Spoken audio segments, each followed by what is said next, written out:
Let's incorporate a Templar backstory and explain where the Knights of the Red Tunic came from.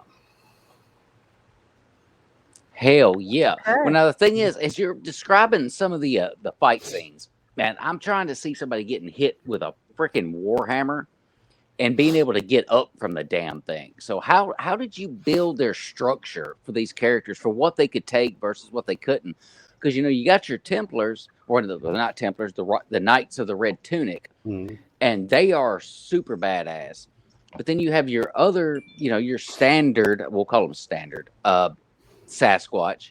Yeah. How did you deviate or differentiate between what one could take impact wise, battle wise? What are they capable of withstanding? Well, I mean,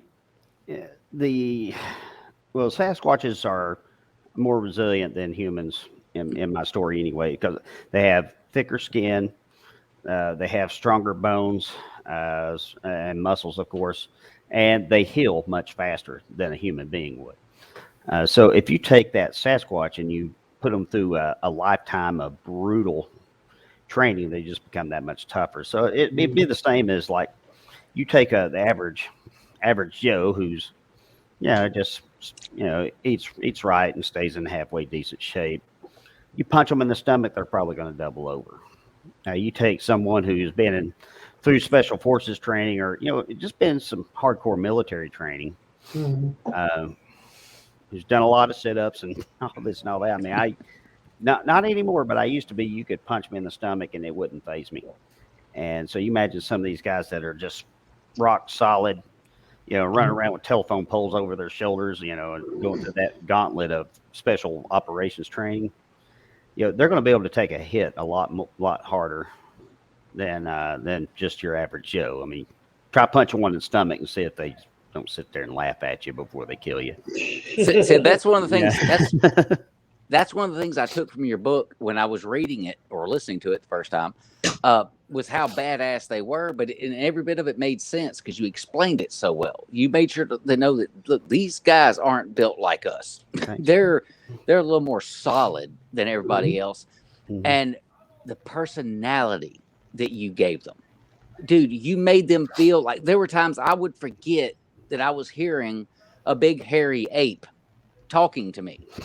It was like there's just another person coming in. Where did that come from? Why did you choose to go away from they're just a monster in the woods hiding out, and giving them a city, giving them a personality, giving them clothes?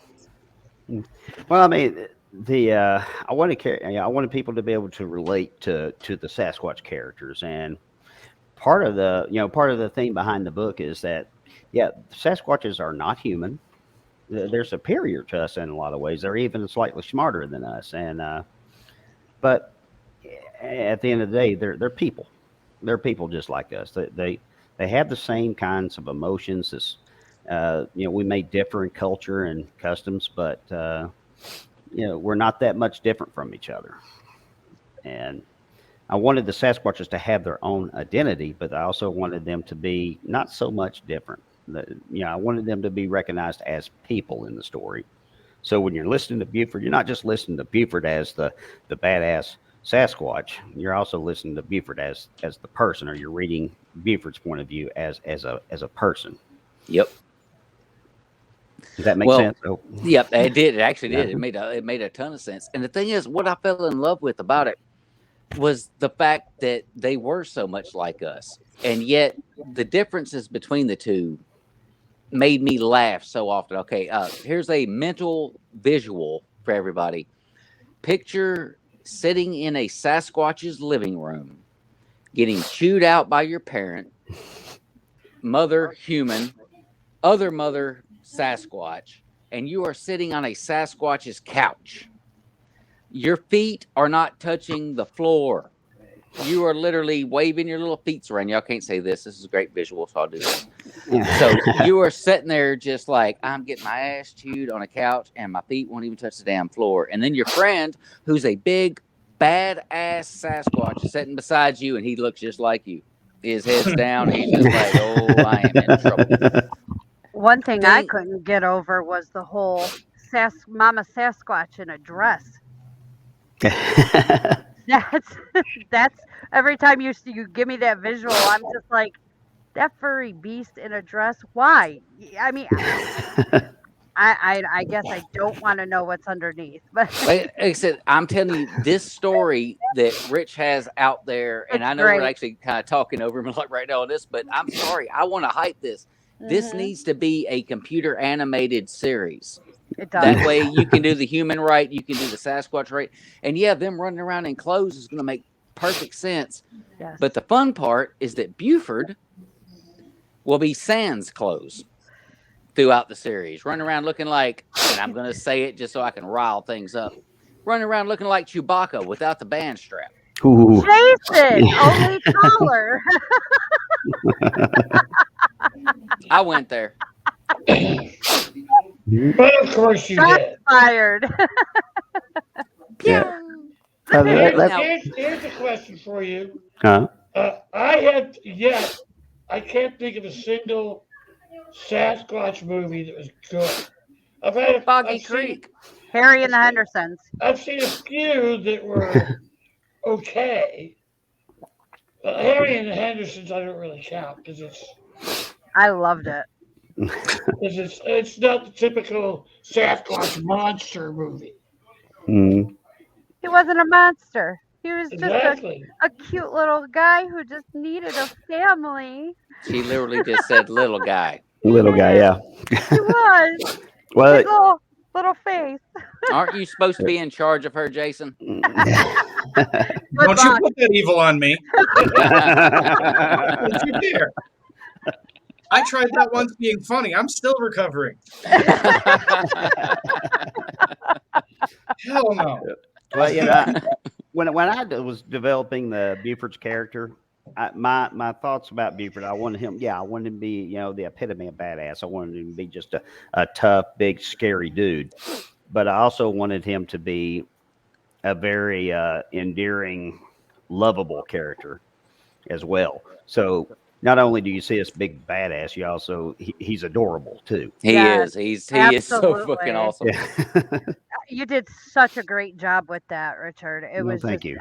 the book was amazing. I can't wait to tear into the second one. I know it's Thank short.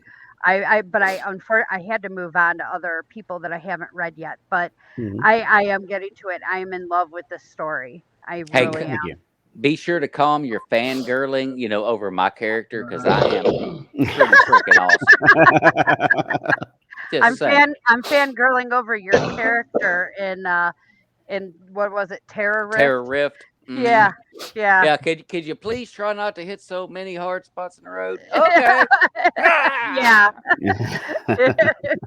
Yeah, you're just Yeah, Jeff people did me a definitely solid there. people I definitely think peg you. Jack is destined to die horribly in lots and lots of books. I think. I think so, but he Well, don't hell- mind. Yeah, no, because I mean, hell, Meryl David had a spider eat my nuts. Uh, Ow. Mhm. uh.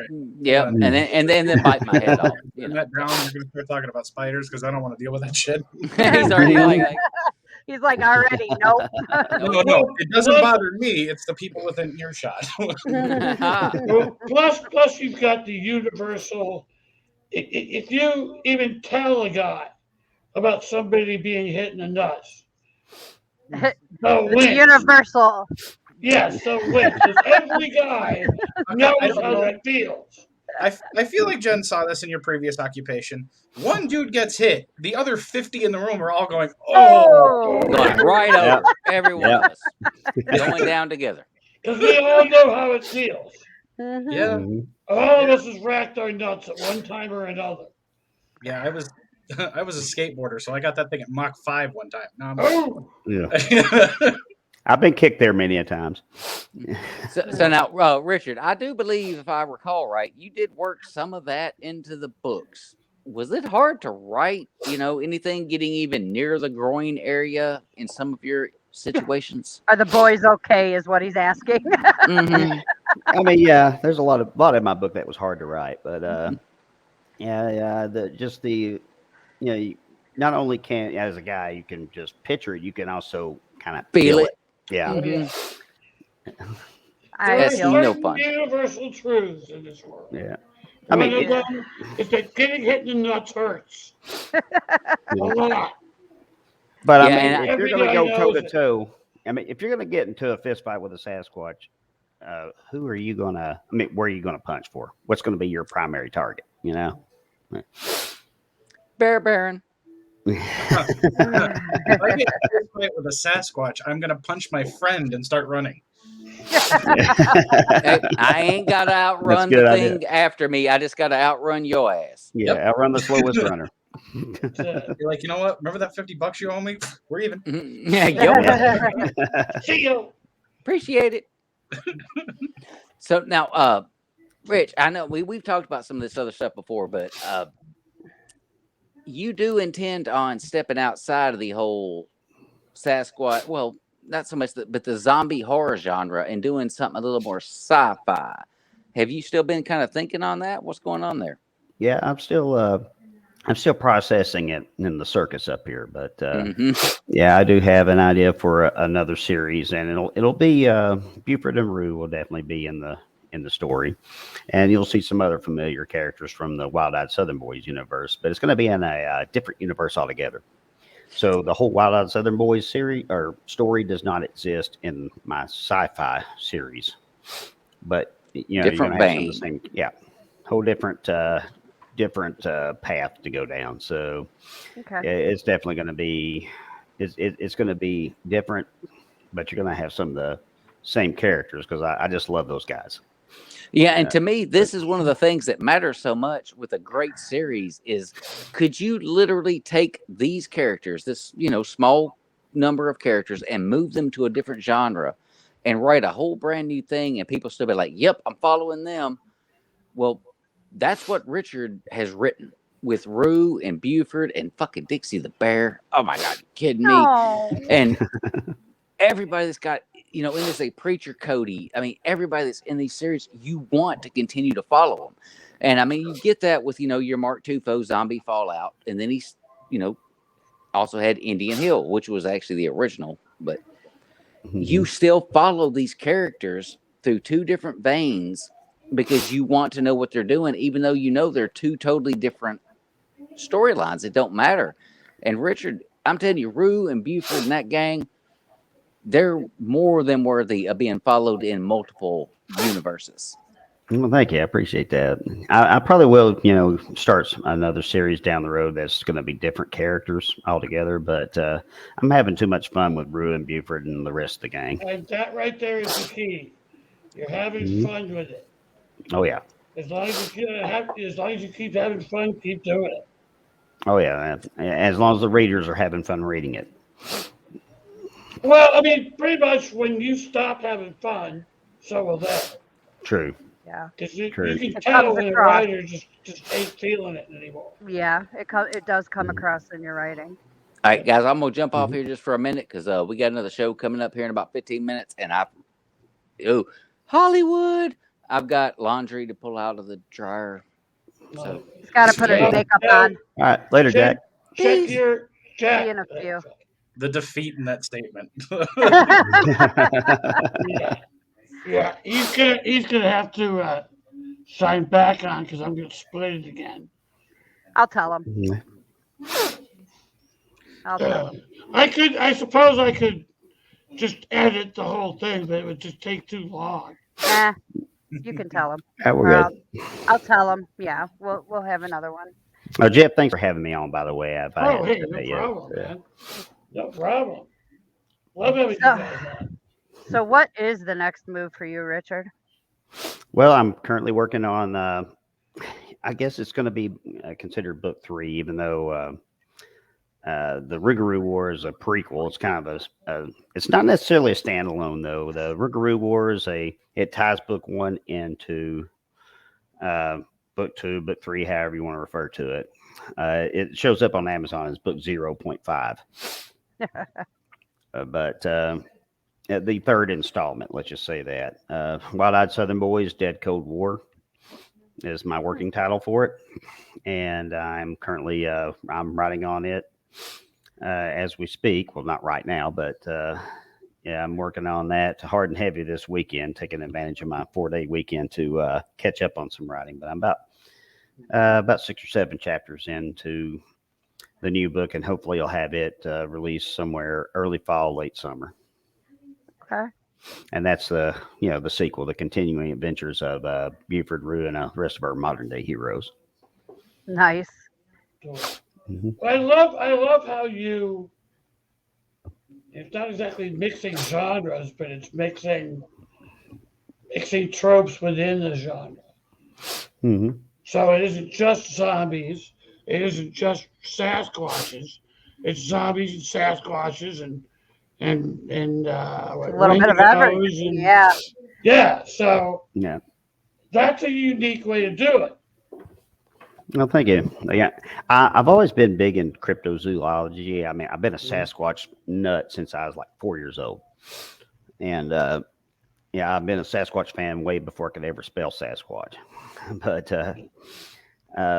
all these cryptozoological, legendary creatures that are, supposedly floating around out there. You have Mothman, Jersey Devil, Lizard Man. The list goes on and on. I got so many characters to work with in the story. So, you got Sasquatch, you have Wendigos, you have werewolves. You're going to see vampires, and uh, don't want to throw too many spoilers out because there's a whole plethora of cryptids in the story already, and there's going to be more to follow. Nice. I really liked your rendition of Mothman. I think it was Mothman that was in the Mm-hmm. book, who, could read minds and stuff like that. Mm-hmm. I really loved that whole aspect. And I'm like, what is that guy's story?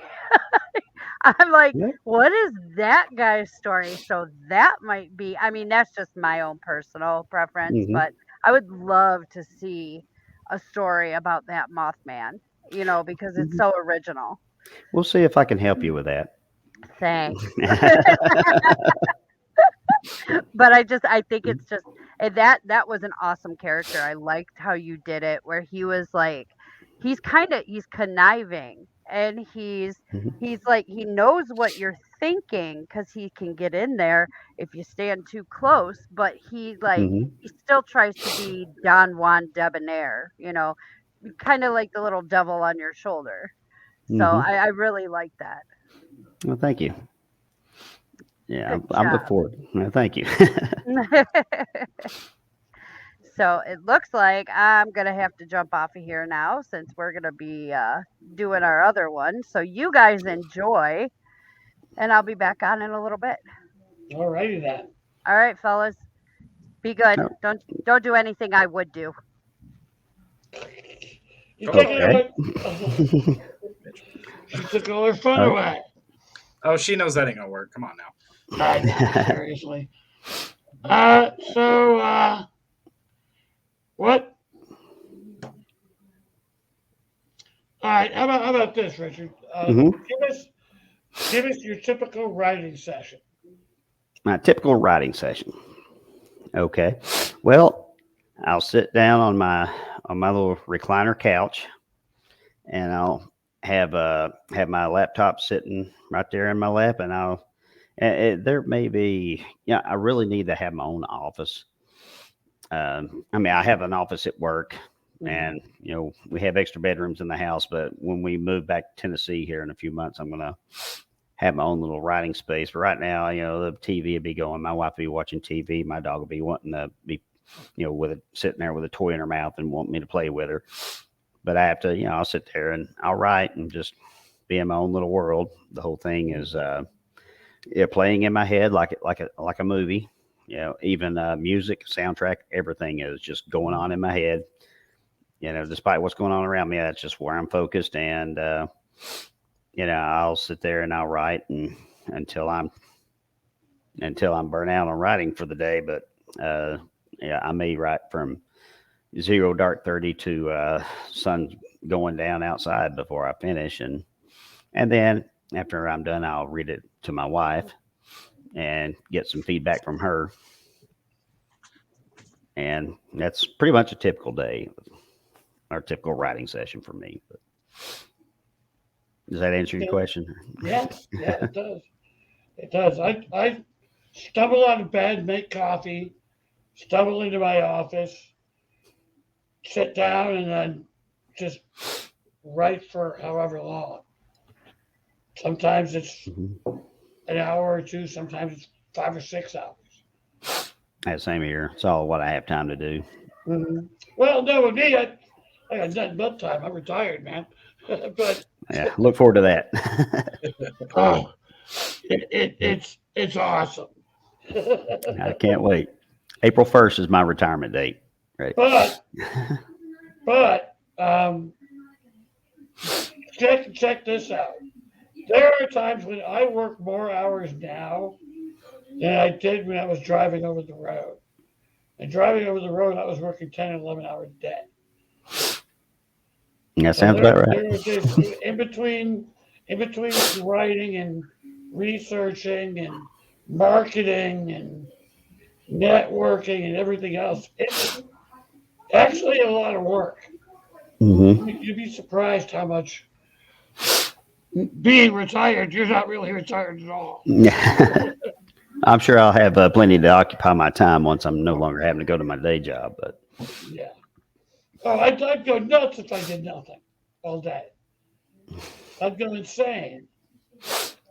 yeah, I'd go fishing if I didn't have anything else to do. If I wasn't writing, I'd just fish all day, and I'm okay with that. Not a But lot of fishing in Vegas. oh yeah, And then there was Jack again. I am back again. all right. Yeah, trying to get Nick in on the whole thing. I think he's got a little bit confused, but it's okay. It'll work. Because now we are doing Written Undead today, also using StreamYard under your control. Yes, sir. Yeah, you're just gonna. I said to Jen that we're gonna break it, but we're not. We're not gonna break it till after Written Undead. So Okay. this will just go straight into it. All right, cool. That means I have And to then be ready for my damn intro. All right. go to Word Peddler Society. Go to that page and share it into Written Undead. All right, well, hang on. It I gotta says- get my typey. Shit, need a charger. Click. Man, this is one of the best damn purchases I ever made on freaking Amazon. I bought a pack of like 10 of these damn cords of all kinds of lengths. Best damn thing I did. I still got 2 in the damn utility drawer over there that ain't even getting used. I'm good. Come zombie apocalypse, at least with charging cords. Well, except there won't be any power, but we won't go there. Hey, make me write a damn book where there is power. I will.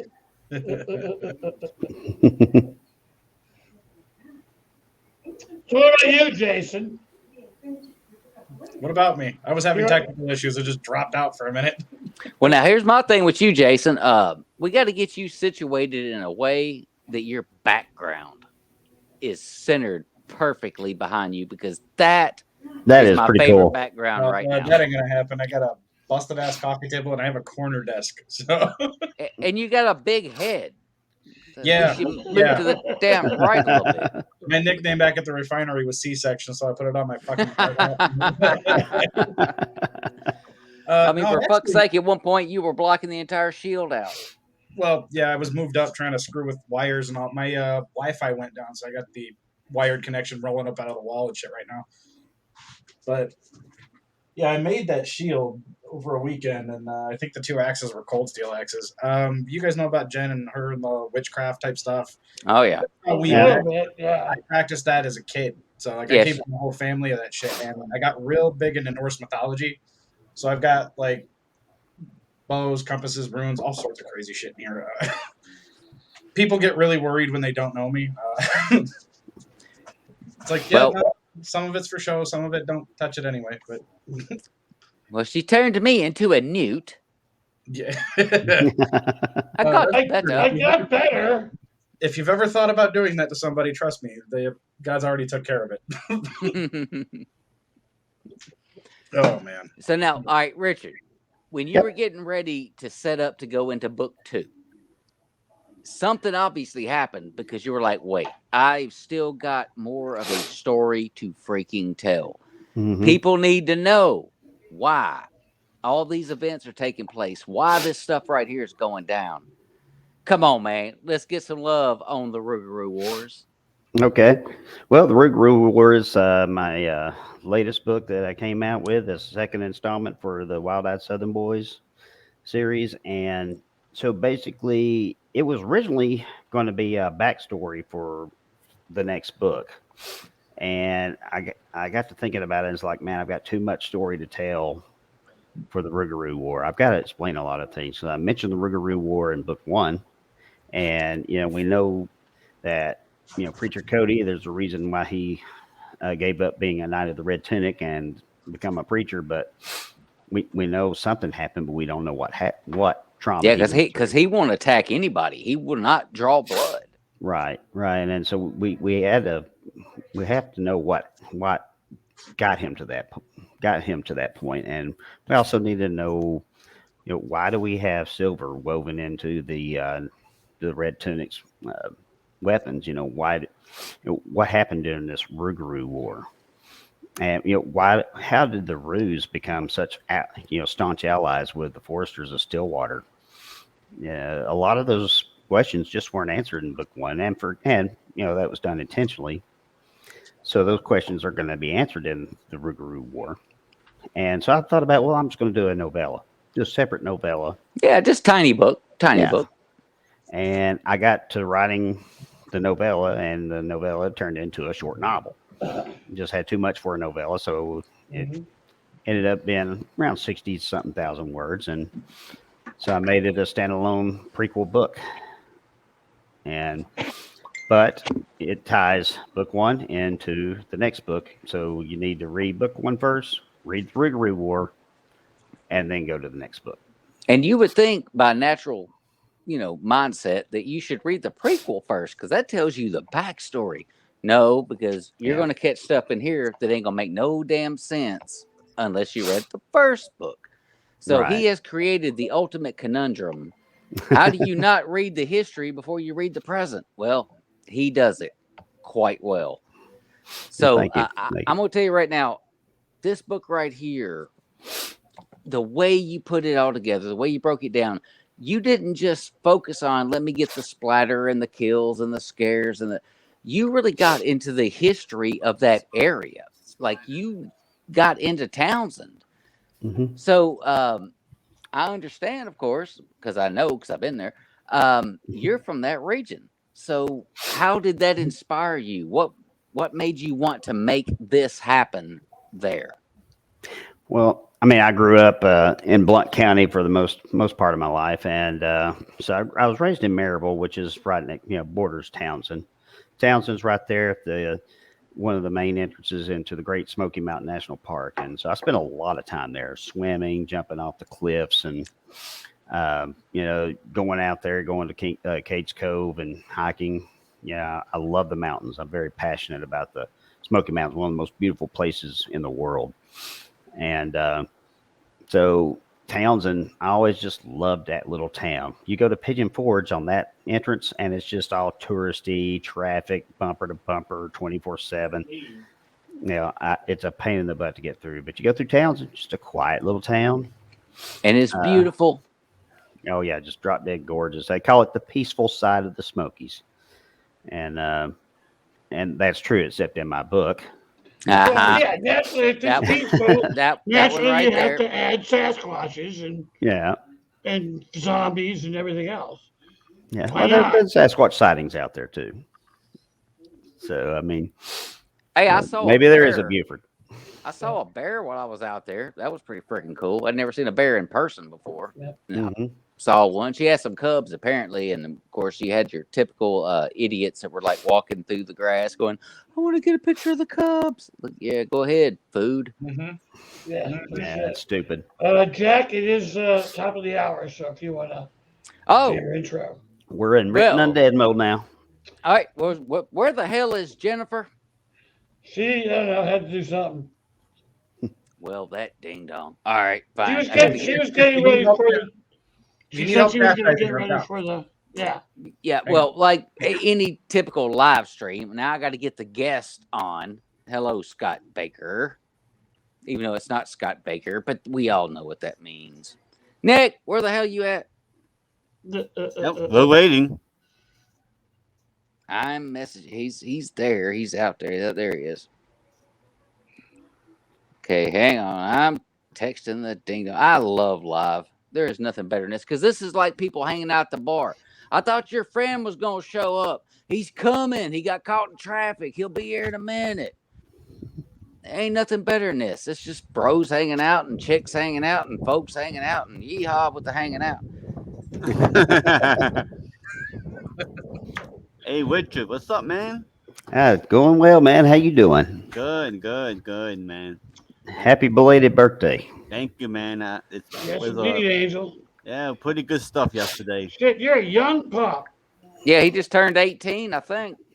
Yeah, I wish I was 18 again. Damn, you're damn near half my age, buddy. He's backstage, apparently. Nick is backstage. Go get him. Let's see, Jeff. You see him? Not yet. No. Not yet. He'll show up here shortly. He said, Coolio, I'm backstage at the link you gave me above. So I thought I gave him the most recent. So it does say ended. So yeah, send a fresh link to Nick Rhodes, ding dong. I will do that. Jeff. That's the one thing about the doing it in 2 hour thing is brilliant, but this is the danger we run into. People have old links and you know, everybody's like, what link are we dealing with? I don't know. That one, this one, I don't know. We're just messing around. Mm-hmm. But that's what all this is all about. Folks hanging out, having fun, loving zombies. Yep, zombies and whatever tangents. Horror. Ancient history. Whatever tangents we might have. That's why you see my Centurion helmet over there to the side. Ready for Sunday. It's just chilling, waiting. It's gonna be a chill stream. I mean, if you want to show up tomorrow, you can. It's no topics. So if you want to just come, hang around, fuck around, Well, no, there's a topic. It's the birthday celebration for the great Angelus Maximus. But if you want to just come around, fuck, Jeff, you're invited. Richard, you're invited. If you just want to come fuck around, you can. Damien, Doug. You don't mean that literally, do you? No, literally. You can show up if you want to be at his house, and I think he will spoon for an extra $25. $25? Sounds like a bargain. Jack. Damn it, man. Okay, and here's Nick. Nick Rhodes. The reason for the season. Master Nick, how you doing, brother? I've never been called master before. I'm liking the sound of that. I gotta get used to it, man. Well, I'm gonna start the thing off the right way. Well, just hang on. Well, since Nick has showed up, nothing against you, Nick, but I'm gonna take the opportunity to drop off momentarily. So you guys go ahead. Have a great Written Undead. I'll be back shortly. We'll see you soon, Jeffy. Yep, he's been on it since the morning, so he needs a break. Yep. All right, ladies and gentlemen, it is another Saturday afternoon. I am still the same Jack Childress that you have to look at and puke at every single week. And as always, I am joined by the beautiful, sexy Richard Ryan Rose, the delectable Angel Ramon, in lieu of Jennifer Amato, potato, we're getting Jason. Yeah, I don't know what happened here, but that's who we got. So this week, ladies and gentlemen, this crazy cast of nothing but swinging dicks is hanging out with another swinging dick, the one and only Nick effing Rhodes. What is up, Nick?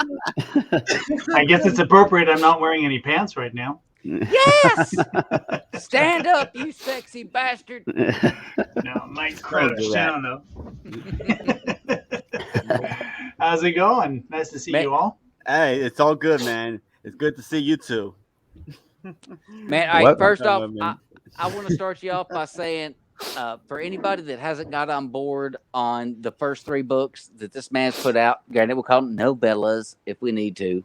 Sounds so weak because the stories are so powerful. I literally went from cheer to cry to cheer over the course of 3 books. Just I know. saying. Actually, Jack, it's probably one of the favorite compliments I've ever received as an author is you messaged me something about having to pull over in your truck at some point while listening to the audiobook. I love that. I love that. I hope you don't crash, but yeah. It was towards the end of Better Dead Than Red. That's the one that got me, and you know what I mean. You know exactly what I'm talking about. You Hey, sick Nick. bastard. Yeah, man. I started listening to it, man. Good stuff, Nick. I started listening to the codes you gave me. Did Yeah, you? good stuff, man. What'd you Good think? stuff. Awesome. And I gotta tell you, that's a great compliment you got from Jack. The only compliment I got from Jack was I killed the bard. Well, it's still a compliment. I mean, Yeah, Jack has but his... he's just a little, he's got a little bit of a grudge against me because I killed one of his characters. So Well, yeah. So I mean, these 3 Well, man, books. he was a nice guy, dude. He was a nice guy. I know, Jack, but there's a reason for it. You'll find out soon enough. Oh, and Jennifer's coming back, by the way. We're about to get a full crew here in a minute. Awesome. I should actually take a second to give a big shout out to Richard above because I read your book over the past couple of weeks and it was a lot of fun. I messaged you about it, but you caught me by surprise with that one. Thank you. I did not expect to have so much pleasure enjoying that story of yours. It's wow. It's I appreciate it, man. So much fun. Yeah. I'm going to say one word. Don't say anything because it's spoilers. Dixie. The thing with Dixie. Were you okay? Oh, sorry, you're asking me? Yeah. Mm-hmm. Yeah. Well, yeah, you're the guest, ding dong. Oh, yeah.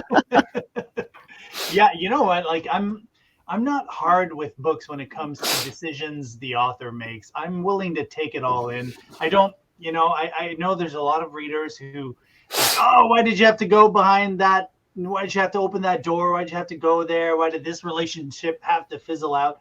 I like it all. I like to plunge into whatever decisions the author makes. I know you can't see me, but I'm looking at Jack with laser eyes. Like I'm gonna burn him alive. What you did a bad thing. I know. I'm just messing with you. Well, speaking of adorable animals, Nick, I've got a question for you. So yeah, I'm definitely I want to be giving you a shout out on my June newsletter here in a couple of days. You mentioned that you have I believe it's a novella, Dog of the Dead, coming out. God, I love that. I love that story. Okay, so I got 2 questions for you. 2 questions. Okay, so 1, what kind of dog are we talking about? And 2, when's it coming out? Well, it's actually officially coming out on June 1st, although it's already available for pre-order, and the paperback is already out technically because you want to have people be able to leave their advanced reviews. The dog itself is a Commodore. A Commodore is a very, very large, stout, heavy Hungarian dog. And it's really unique in that it has super long corded braids of fur. So if you look up on YouTube or anywhere else, you'll see these hilarious videos of these giant dogs. And they're very athletic, even though they look like massive mutant lumps of mops. They jump through the air and it's like this huge snowball. It's really like it's like dreadlocks, basically. Like, it's really cool looking. And they're, in post-apocalyptic stories, you see a lot of German Shepherds and Mastiffs and these very Malinois big dogs. I wanted something that looked a little goofier. I don't know why. I'm sure, but I wanted something really kind of messy. And at a certain point later down the line in my series, that dog befriends one of my main characters, and the main character just doesn't know what he's looking at. And it basically started with this joke. I guess I saw a photo of one of these dogs at one point, and I was like, I kind of don't know what I'm looking at right now. It's huge. It looks like an ottoman. but it's a dog, and they're herding dogs. You know, they're courageous. This thick fur that they have all over their bodies is actually to protect them from the wolves, because when they're protecting their flocks of sheep in the mountains and they get attacked by wolves, the wolves can't bite through these cords, which is also pretty It's useful in armor. the zombie apocalypse. Oh, okay. Yeah. Yep, it's definitely armor. And now my thing is, I mean, it's God. I swear to God, I love Dog of the Dead. But I'm going to go ahead and admit, you know, you're never supposed to like say which kid you love the best. Well, out of your 3 kids, that's my favorite. But it doesn't mean I don't love the other 2 kids as much, because Dom of the Dead. When I first started that thing, I thought it was Dominic of the Dead. Like, I just thought you shortened some guy's name. Oh boy, I got a whole different damn story going on here. Yeah. It's Where an the hell educational process. Where the hell did that come from, you pervert? That's the question I anticipate the most. I mean, for those who don't know, Dom stands for dominatrix, and so it's basically the story of a mother, a single mother, who is on shift in her private dominatrix dungeon, helping to attend to the needs of a couple of her clients when everything starts happening. And one of her clients, who is wearing a large puppy head mascot costume head, and is chained up basically to the ceiling of the floor, while something happens to that person, and he doesn't exactly stay human for very long. We've all done it. The funny thing is, I really, Wait, what? you know, this is a judgment-free zone, right? I really didn't know much about the world of BDSM before starting into this story. And at first, like so many of my ideas, it started off kind of like a joke. It's like, oh, it'd be funny.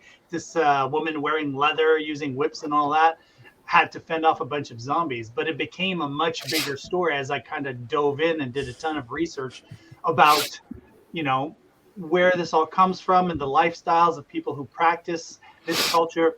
I had like a lot of really interesting tabs opened up on my browser for a long time. So I suspect I'm getting a lot of very strange advertising still to this day. Chains and whips and Yeah, that is strange indeed. Well, how fitting that we're talking about dominatrix of the dead, and I Jennifer pop up. shows back up. Talk about timing there.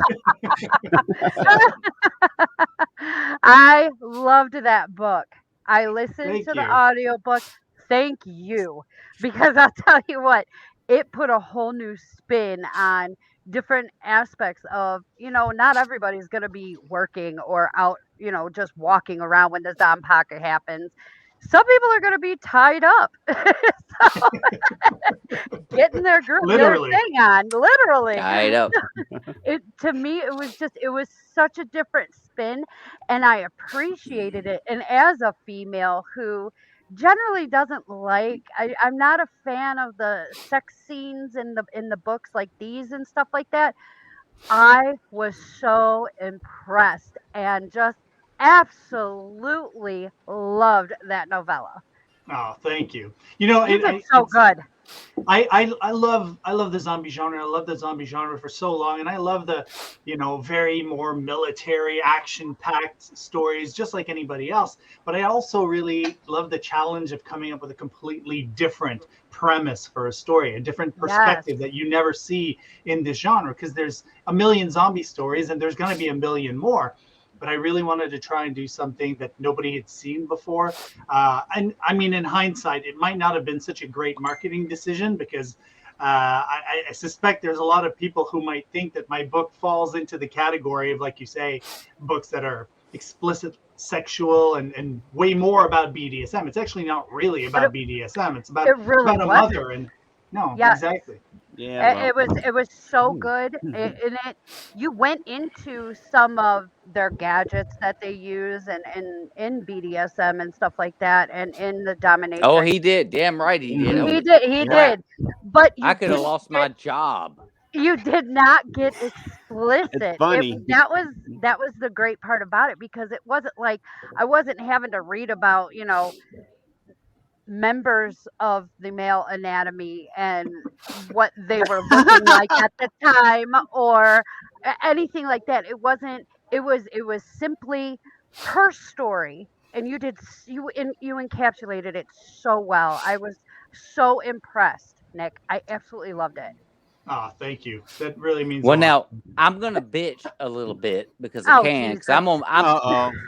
Look. I'm sorry. I'm gonna bitch a little bit because I'm gonna move Go us for on it. to book 2 because there's a 3-part series going here. So I'm gonna go to book 2. You some bitch, you made Oh, me cheer at the end of book 1. I cheered. I literally cheered at the end of book 1. Holy shit! Yeah.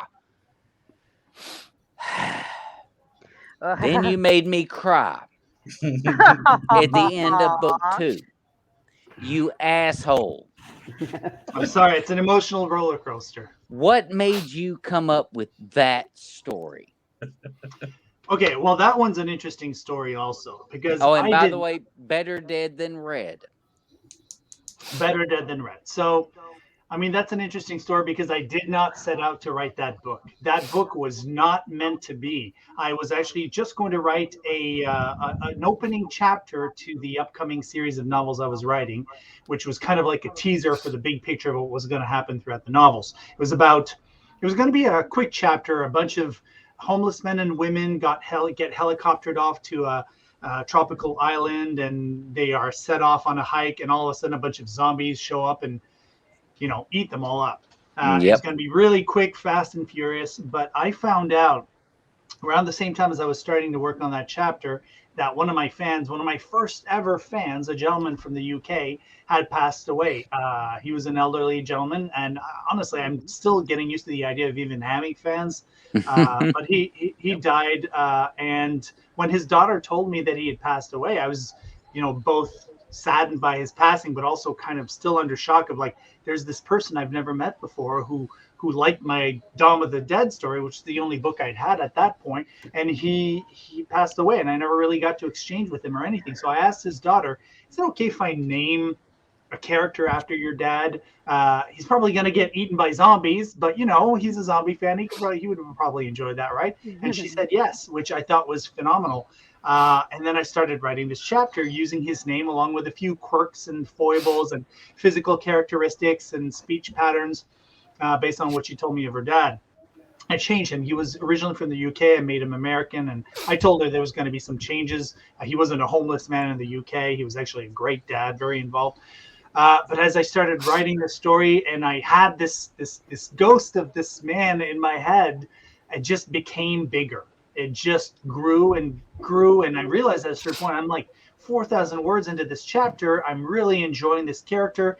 I want to give him a little bit more than just this quick chapter. So I just went with it. And the story expanded and bloomed and blossomed and became a 46,000 word novella, which apparently is borderline novel novella. But so that's what happened. I can't go too much into the characters' outcomes. No. No, but just Uh, know that those characters' outcomes made me cry, you ass. But you also know that there's an open door toward what will happen later, right? Yep, Yeah. absolutely. And that was not who I thought was going to be the one.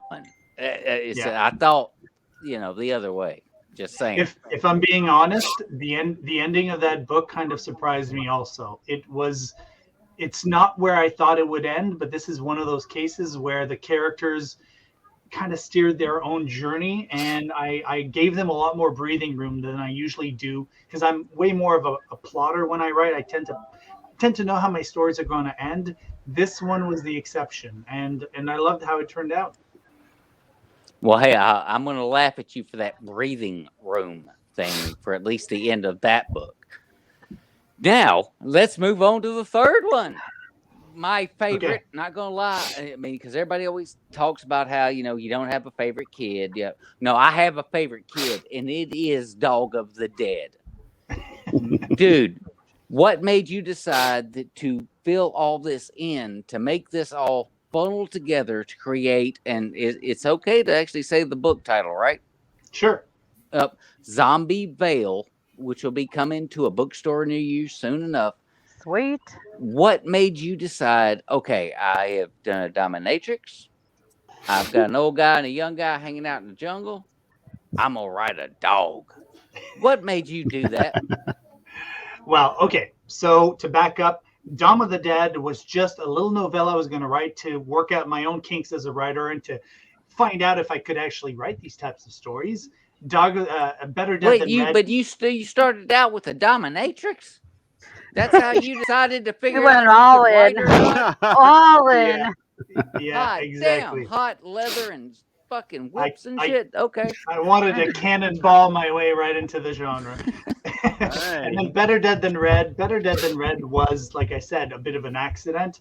Then at that point, I'm like, I'm 2 novellas in. I like the number 3. Might as well make it a little trilogy of standalone novellas that you can each read one without having to read the other ones, but they all kind of funnel into my main storyline and help the world building of my main story that I'm gearing up to publish. So I decided to do a third one. And the third one, I decided, well, I did a dominatrix. I did a couple homeless guys. Now I'm going to do this dog because I knew this dog, Quigley. He's already in my books. I've written like a ton in the upcoming series already. So I know Quigley. I know who he's going to be and how important he is in my upcoming story. Like, he deserves a bit of an origin story also. And so many people who love zombie apocalypse fiction also happen to love animals and love dogs. And I grew up with a big heroic dog that came into our lives at a moment where my own family was in a bit of a dangerous situation. And we got a dog specifically to protect my family from an outside threat.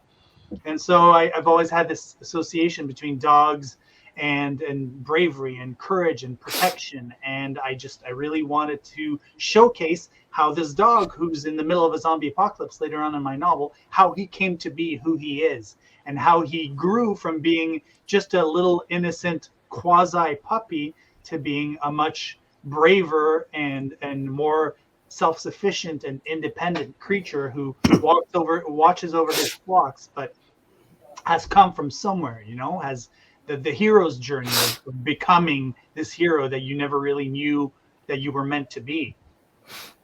Hell, I still can't get over thinking about him being attached to his master, who becomes a zombie, and suddenly he's dragged along, and he's just talking to him, well, in his head, but he's talking to him the whole time, like, aren't we supposed to go home and have pizza? What are we doing right now? Why did you tackle them? It's like, what the hell?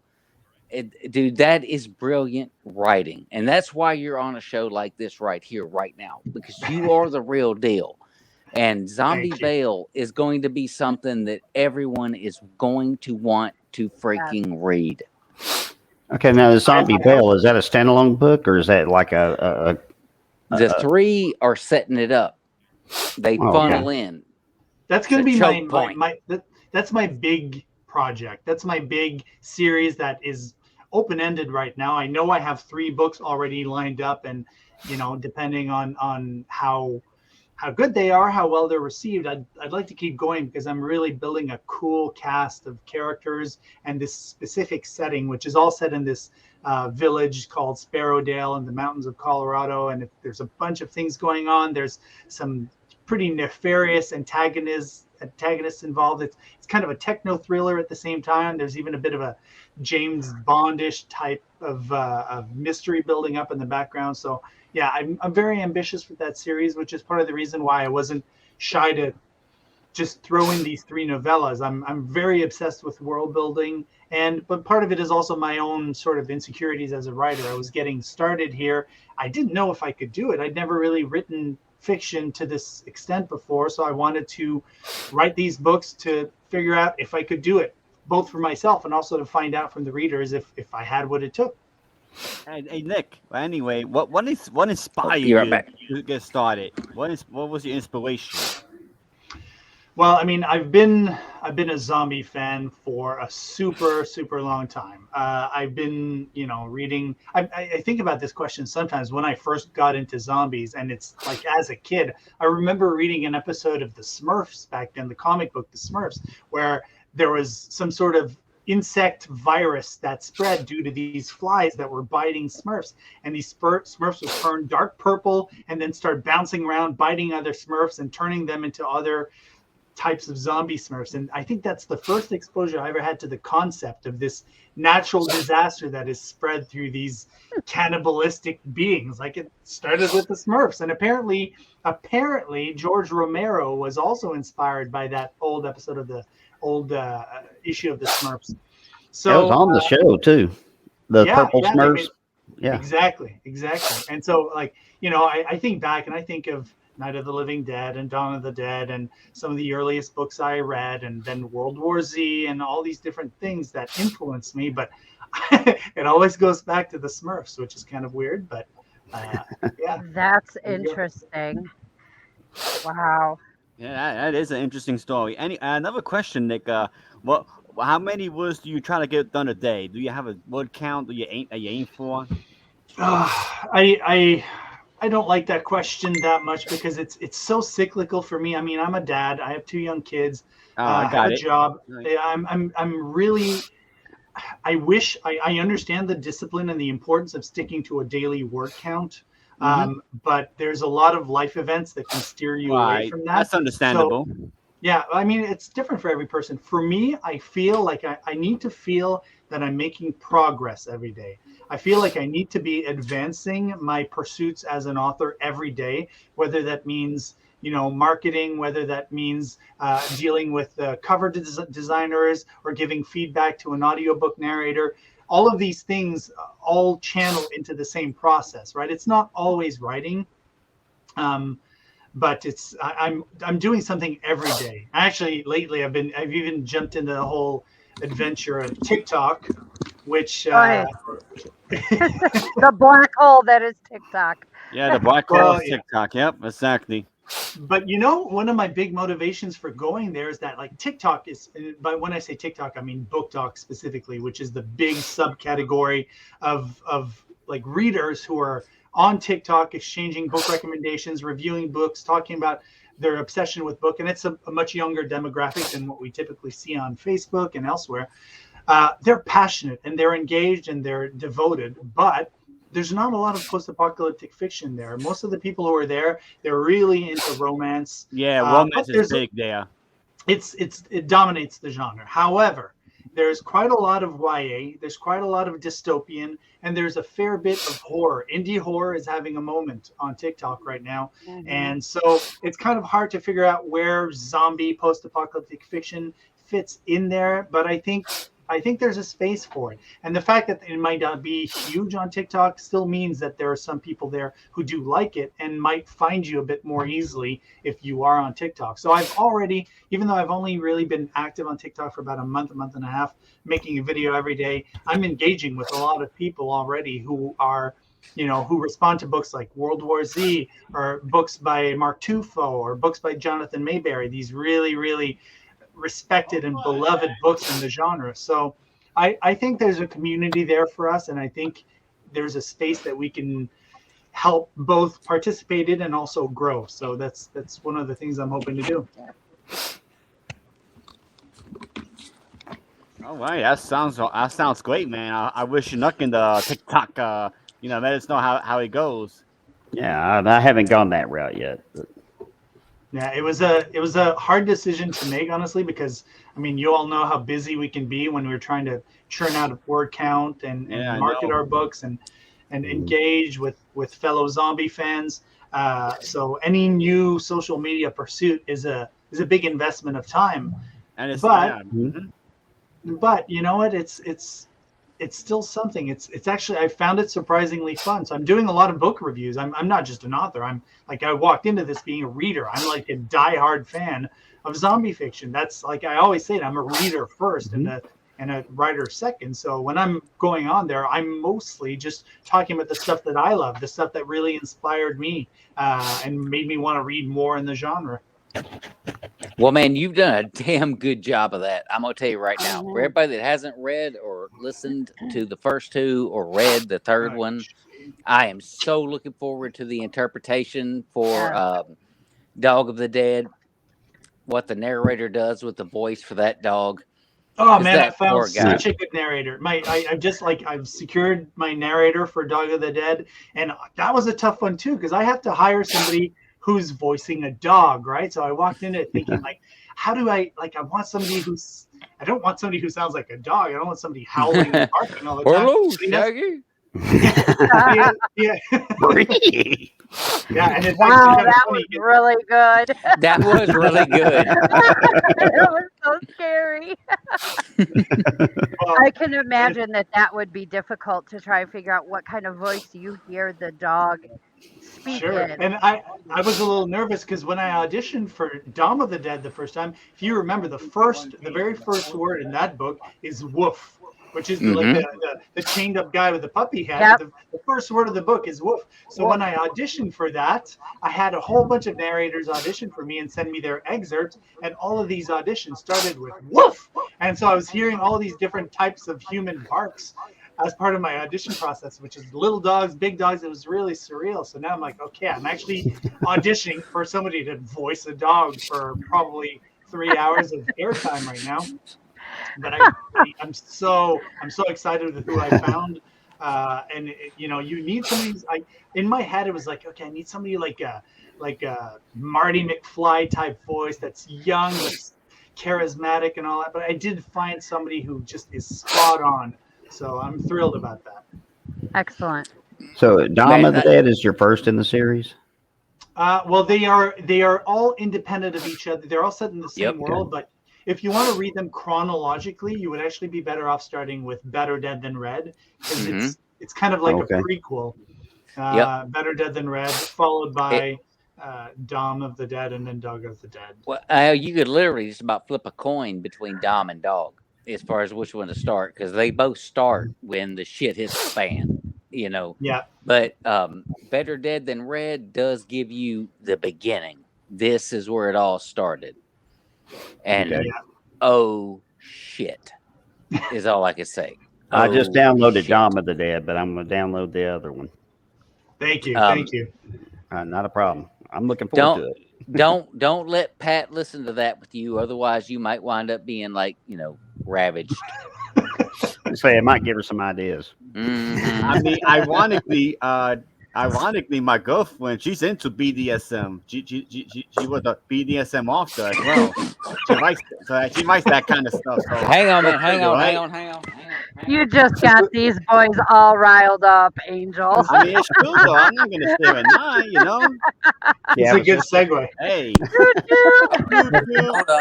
tried to be good and I put my whiskey away. So, what I'm trying to say is, if I were to listen to Nick's book in front of her, she wouldn't mind. No, and you know what? I actually consulted with a couple of people who live in the BDSM community, and even one person who was a retired dominatrix to get a lot of thoughts on this as I was writing my draft. So maybe your girlfriend might be inspired. You might be in for a fun couple of weeks, Angel.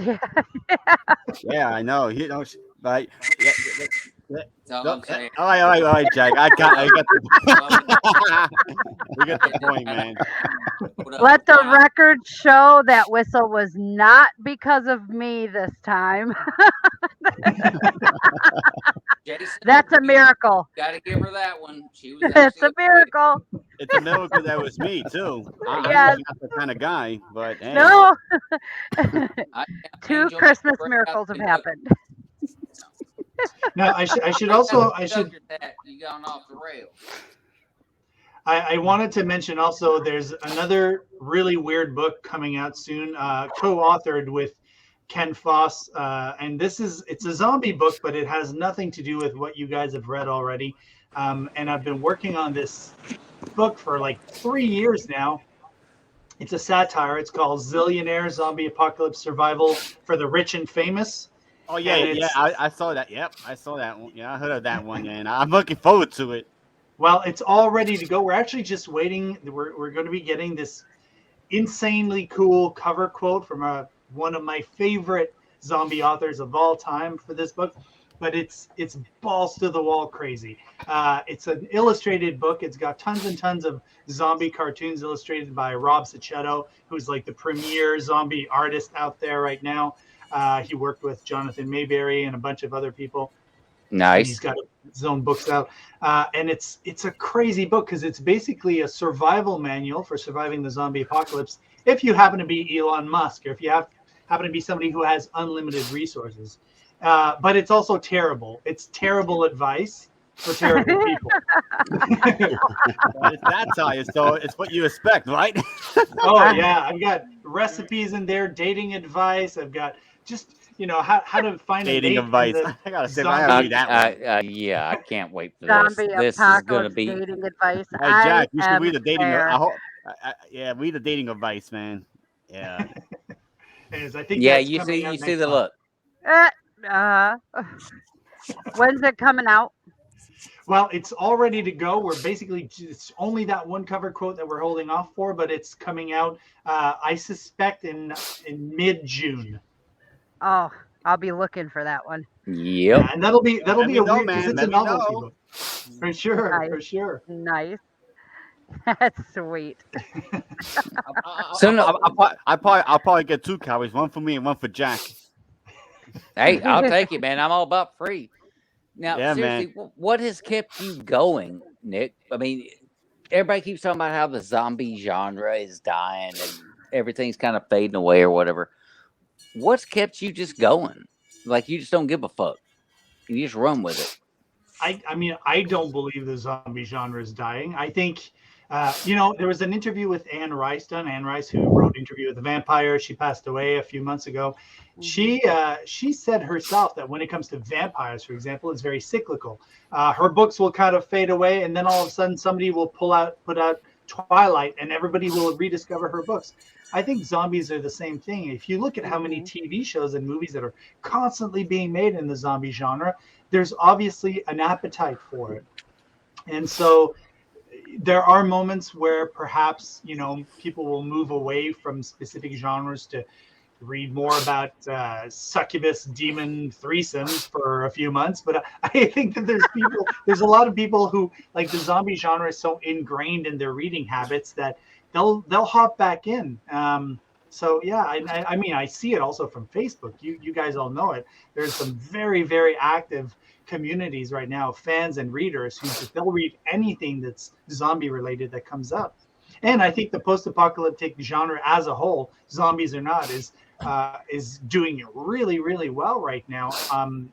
Some people, because of the past 2 years, have really been woken up to all these different possibilities of things that might happen and how they would react and if something bad were to happen. And if anything, I think zombies makes these terrible scenarios a bit more digestible. It's a lot more fun to sort of like imagine the apocalypse if you're picturing yourself having to deal with just zombies as opposed to hiding from nuclear radiation or some other terrible thing. So I love the genre. I will always love the genre, and what motivates me, I don't know. I love the stories. I'm writing the stories I would like to read myself. Yep, and that's what it's all about, man. It's all about what will you read. It's all about that. You got it. I definitely agree with you, Nick, as far as the genre. I don't believe it's dying, but I know that there has been some people, some naysayers that it's dying. I don't think it is. And I agree with you, the last couple of years has kind of reignited that fire.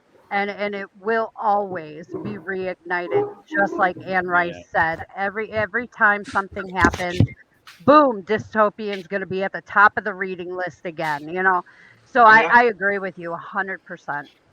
I think that there is a huge kind of trickle down effect from whatever's happening in TV and movies. And I think when The Walking Dead launched, it really kind of blew up the zombie genre big time. And what are we looking at right now? We're looking at a new Resident Evil series starting on Netflix soon. We're looking at The Last of Us premiering next year. I mean, these things, again, will stimulate the appetite for more zombie stories. Sure, you watch that 1 hour episode now, but you're going to bed. Maybe you want to read a bit more about some other zombie universe that's just as appealing and detailed and engrossing as the one you're watching on TV. So, agreed. Well, now here's my thing, Nick. How do you find humor when you're writing such grotesque, terrible, horrible, just monstrous things. How do you find the funny? That's actually kind of a question I struggle with myself at times. Well, I mean, having read my 3 novellas, Jack, you see, like those are actually pretty deep and dark and emotional. You know, they all have story arcs that are anchored in like Well, they either. go up, down, up, down. Yeah, I mean, Dawn of the Dead is really all about courage and finding your courage and conquering fear. Better Dead Than Red is really all about redemption, and it's a big redemption story. And Dog of the Dead is about loyalty and questioning your loyalty to somebody you love. So those are not at their core comedic storylines, and there's not a ton of comedy in those books. There is some, but not a ton. Well, that's what you did so well, though, was with the commentary between the characters, the things they would say to each other, like we would say to each other, like me being Rich. Hey, you got Jarhead going on over there. Oh, I forgot you're in the Air Force. You know, just the commentary amongst your characters, you did that so well. That's where the comedy is. It's not that you wrote a joke. You weren't trying to write a joke. You literally wrote out conversations, and they were funny. Thank you. But honestly, the funny thing is, I kind of set out for those books. When I started writing Dawn of the Dead, I thought it was just going to be like Scout's Guide to the Zombie Apocalypse or something, or Zombieland, something that silly. It really shifted away when the lead character revealed herself to be like she's the survivor of domestic abuse. She's desperate to protect her daughter and to kind of, to a certain extent, protect her secret identity from her daughter. So it's not heavy comedy there. However, Zombie Vale, of which I've written, like I've got over 200,000 words already written for that series. Nice. It's really funny. I've been rereading it because I have to do some pretty heavy rewriting to get it ready. But it's so. I'm available for beta. Yeah, it's I mean, it's laugh out loud funny constantly. It's got 2 main characters and they're both funny in different ways. And Zillionaire, which I mentioned already, is coming out next month. That's an insane book that is meant to keep you laughing the entire way, start to finish. Fantastic. Well, we got a new face on the screen over here. What is going on, my man? Oh, not much. How you guys doing today? What's going on, man? This be the one on Joshua Chad hanging out with us here. Brothers Creed series. If y'all hadn't checked it out, check it out. So we're hanging out here with Nick Rhodes. Josh, what has been some of the biggest struggles you've ran into as a writer? Oh, starting off with a hard one, eh? Might as well. So at first it wasn't, but now it's consistent word count, and in the consistent word count, more of motivating myself to write. There's a lot of stuff in life right now, especially having a new baby, a year and a half old. That changed everything. Having to get a part-time job now because just the writing, publishing stuff isn't quite doing enough. And so now trying to split my mind in 3, 4, 5, 6 different directions is tough. And so trying to find which usually I'm a pretty self-motivated guy usually, but writing for whatever reason is just, I mean, the first 5 books I wrote finished in 2 years. In the last 3, I've rewritten the same draft of my fantasy book twice. Yeah. So motivation right now. That's been, and then marketing's just a massive pain in the ass. Period. Yeah, it's just. I think that's every author's. I think that's every author's complaint is marketing every time. And it's what I'm trying to do, and it's somewhat successful sometimes, is out of the box marketing. So instead of just going to Google or Amazon and trying to pay them to get my books out there, which they'll take all my money and put my books out there, but people don't necessarily buy them, is trying to find other ways to get people engaged, get the word out there. And so trying some different stuff there, and some newsletter promos have been really good. And free days on Amazon, utilizing those free days for your books are massive, or even a reader magnet. I think a reader magnet is actually, which is hilarious because when you're talking about Dom of the Dead, Nick, you guys were talking about, I just hopped in and was watching for a bit about Dominatrix and stuff, and I'm like, that sounds like a book I shared in my newsletter. And then as you were talking more, I'm like, oh, hey, it's Nick. Yeah, Yeah. I think we swapped twice. Yeah. I think it happened twice. Yep. So. Yeah, Joshua, man, I got a newsletter myself, so if you want to swap, let me know. Yes. No, we definitely should. Yeah, because how you just broke down in the last several months, didn't you? What Angel happened? finally got one. What was that? Yeah, I finally got into it, and it's pretty good. It's not that big, but it's something. A little something. Hey, as long as it's growing just a little bit, that's progress. How often do you guys post your newsletters? Once a month. That's once a month mostly, unless something unless like a new auto, something big happens. Yeah. All right. Hey, fun question. All right, Josh, your brothers, they've just stepped out of the woods. They're trying to roll up on a school because they think there's going to be supplies there. And this big, corded, bloodied looking dog comes rolling out towards them. How do they react? Does it look infected or aggressive? I don't know, Nick. No, it does not look infected at all. It's actually a pretty charming looking dog, even though he's obviously had quite a few tussles with some zombies. So, Lost his tail. Might have a zombie arm in between its teeth or something like that. Oh, they definitely. I would say Connor, being who Connor is, Connor would probably get down right away and try and call him over and give him a pet. Well, some of the other ones might be a little more leery. That's how I'm going out. I don't care what time of year it is. I'm going out petting some animal. Saying here, kitty to a bobcat or mountain lion. Yes. There was a coyote that was right outside one of our houses that we were working on for pools. And I was like, oh, puppy. It looked at me. I'm like, and my fiance's like, no, that's not a puppy. I'm like, I know it's not a puppy. I'm going to pet it anyways. Hey, I've been trying to pet a fox, by the way. They're cute too. Fox can get, I mean, they can be aggressive, but fox are pretty, if you feed them and stuff. We used to have one in Alaska that would come around, and he stuck around for like a full summer because we'd feed him some meat scraps and stuff. So adorable. Oh, yeah. I'm rolling with this. Domino. Yeah. Domino. The one and only. Little handsome Like Domino. and you could tell he could give two shits right He now. doesn't care. Unhand me, pathetic human. Like I'm just saying, cats have like He literally just turned and looked at me like, really? Why you touching me, bro? you walk around with an attitude too if you were nature's perfect killing machine and you were just packed down into this 8-pound package. Right. 8 pounds, shit. He's rolling 10 and he ain't even 2 years old yet. Now, Jack, maybe my next novella should be Domino of the Dead, right? Yeah. Run with it. Good ring to it. Run with it. It does. Because this little bastard right here, he could deal with some zombies. Trust me. He would just do it with an attitude. As all cats do. Yeah. So, hey, okay, Nick, you've been working on building up to this big series that a lot of us, like me, are so excited about. Are you as excited about unleashing this monster as we are? About getting to finally read the damn thing?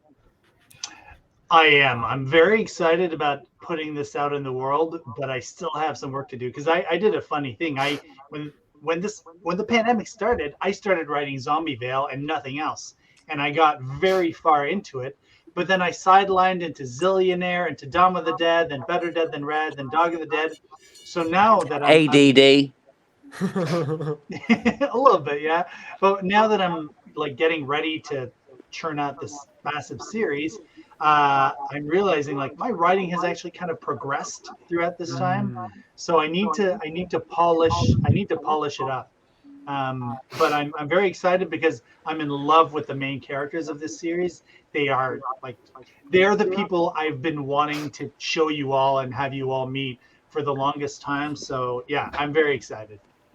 Well, we can't wait to freaking meet them. So, Mhm. okay, good. You've had your hour. Get your ass out here. Go write.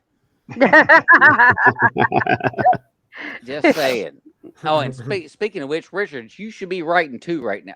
Jennifer, you should be writing. Man, I am surrounded by damn people that need to be writing right now. Well, Yep. it's a long weekend, Jack. So, and don't worry, Jack, you're gonna be editing my book anyway, so you're gonna be telling that shit. Damn right I am. Well, and Uh-oh. Jason's also getting ready to write. Oh yeah, deflection, dickhead. Yeah, mine's not like in the same vein as everything else here. Yeah, it might touch on undead, but I got into like weird fantasy stuff, and not apparently this kind of fantasy stuff. But What you say that like it's a bad thing? I mean, the dominatrix thing that came out of left field. I didn't know what to do with it. But you know what? You do you. I don't judge. Yeah, you got Jack. I got Jack to blow the whistle. So there you go. Yeah. I might have to what come that up with a dominatrix Sasquatch in one of my next books or something. You know. Oh my God, that'd be so funny. And she, That would and she probably one of a please, kind. please wear Well leather. done, witch. How long do you think her whip would have to be? Oh wow. Yeah. It would need to be heavy too, because to get through Okay, all that so fur, you yeah, really need to man. pound it. That's true. They It's got a- thicker skin too. Yeah. Yeah, it's getting hot in here, guys. Stupid TV commercial. Just have like one of the riding crops be a Jack Lynx or something. I'm on board. I'm on board with it. No one's listening to you, Jack. Yeah, Jack's trying to reel us in here. Yeah. Hey, that whistle doesn't work, man. No, he just- Apparently no. 'Cause doesn't once this know train how to flies blow off it, the track, right? we're just going meow, He- right Yeah, down the side of the yeah. I cliff. think we derailed. Hey, Jack, I think we derailed already. He I doesn't tell know you how to what, blow it. I'm gonna do it this way. I'm gonna jiggle it like this Just and a let the cat little have bit. it. Yeah, Okay, yeah. we're talking like low key. And the cat can have it. What the hell? We're going into weird sex fantasies. He's talking about dangling stuff and blowing the whistle. Is that our skateboard? Like I know everybody's worried about derailing. I didn't even know this thing had tracks. I'm sorry. Well, I we mean- thought it did when we built the train. It Stop. turns out we didn't hire anybody to build the tracks underneath it. No, So we Definitely didn't. that- not. That's why we have all-terrain tires. We don't have switching stations. We just got those bumps like in a pinball game. We'll come back Pretty around much. to it. We just Yep, gotta go on yep. a weird tangent first. Exactly. All right, now, Nick, dude, Yes. what was really the motivation for Zombieville?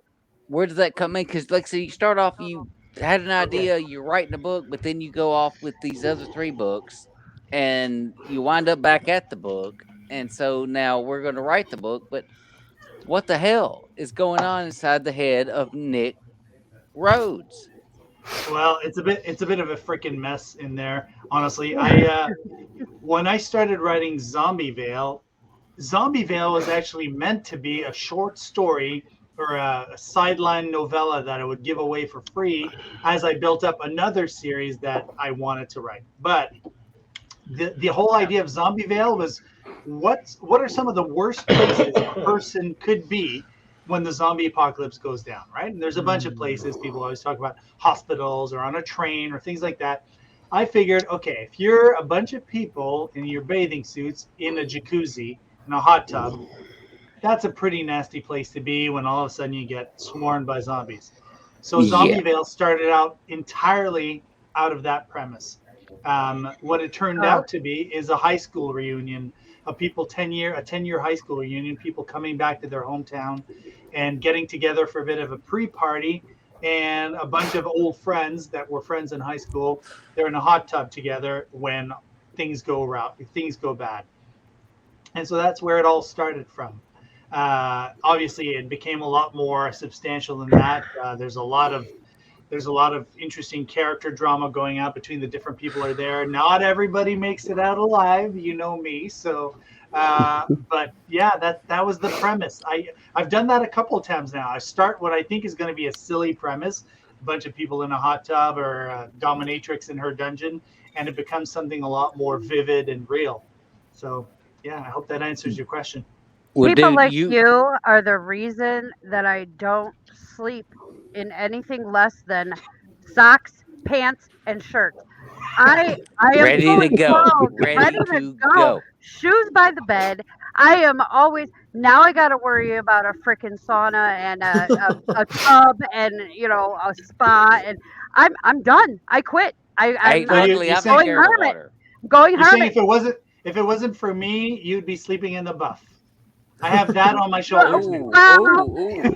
well, Hang on. Ooh. I actually it was Backdraft that made me dress 100% in all clothing. Oh, right.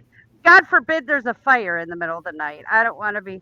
Yeah. So I mean, it wasn't necessarily you, but you're the reason I won't go into swimming pools. I'll clean them, but I won't go in them. Jaws is why I don't go in the ocean. You're why I don't go in swimming pools. Kudos. So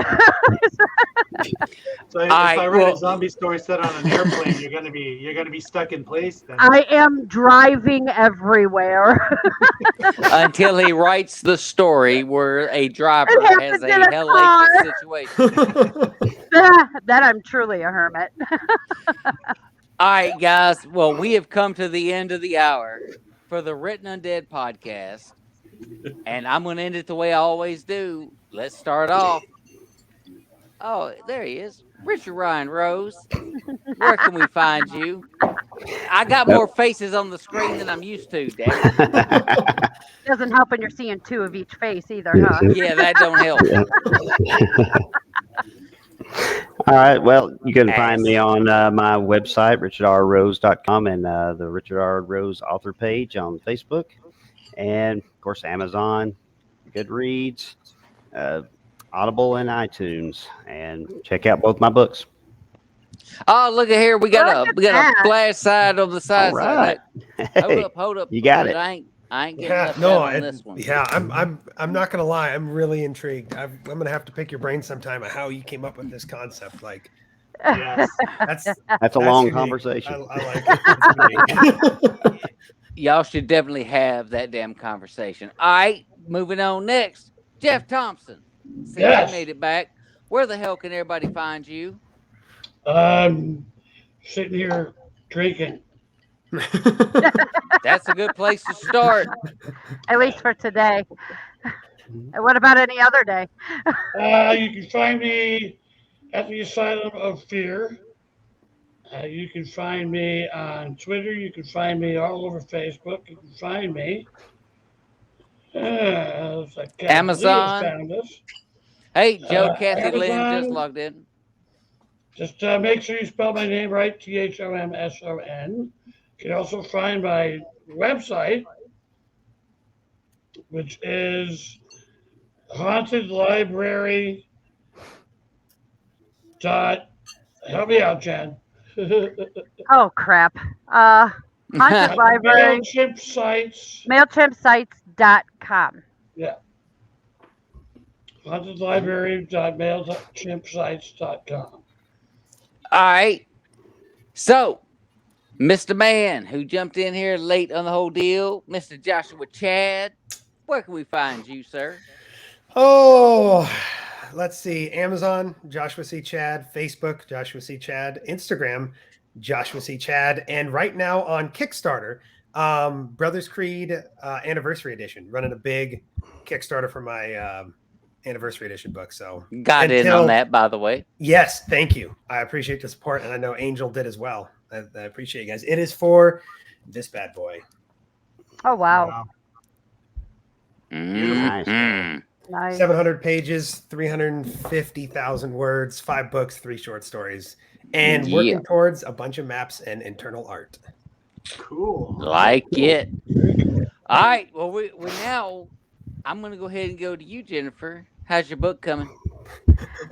I've seen progress the last couple. I've seen progress. Yes, I've had a lot of progress. I've been hitting on average about 1,000 words a day, up to 1,500 a day. So I'm real excited. I'm gonna try and keep on doing the 1,500 so I can hit 10,000 a week and go from there. And I don't know where my book is going at the moment, so it's Part always of the a fun fun. ride in this Yeah. train. Beta reader right here. Mm-hmm. Got you. Here, Very cool. Got you. Awesome. got a screen Yeah. full of them. Yeah. I read the first 2 chapters, Jen, and you made me math in those 2 first chapters you sent me. Oh, yep. Well, I would ask Jason what the hell he's doing, but most likely it would involve masturbation or some pornography. You're absolutely correct from what I hear. I'm just gonna move along to our guest of the day. No, I'm The responding main to guy. this shithead. You said you said everybody should be writing. I felt left out, so I started writing some stuff. Yeah, and all the words look like that. They're Only in pictures. my calligraphy. Thank you. We're still waiting for him to get his hooked on phonics, so he still draws in pictures. Yeah, I don't read words good. I did. I'll just run spell bow chicka bow bow. Brown chicken, brown cow. I swear to God, I'm going to eventually get to this. Nick Rhodes.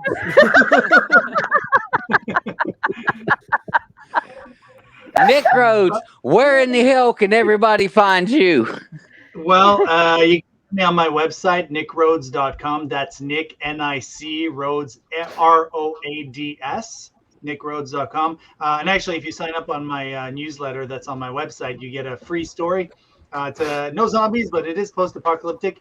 And I promise you, it's probably one of the weirdest ways you'll ever see somebody figured out to destroy planet Earth. Oh, that's great. One more thing to be worried about. Oh, yeah. Thanks for that, Nick. And you can find me on Facebook. You can find me on Instagram. And newly, you can find me on Twitter now. Sorry, not on Twitter, on TikTok with a new video and a book review every day pretty much now. Oh, boy. Fantastic.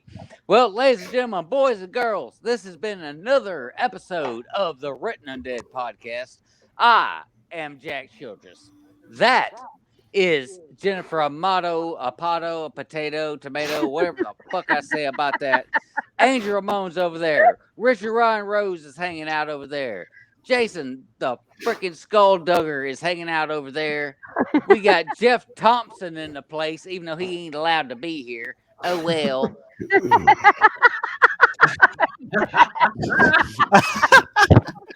Man, we got people all over the place. This thing has become pandemonium. Get ready for the next hour. You're going to be hanging out with Jeff. Announce your new guest. And he froze. Yep. That's what I said. Jeff, announce your new I hope guest. so. We just lost our momentum here.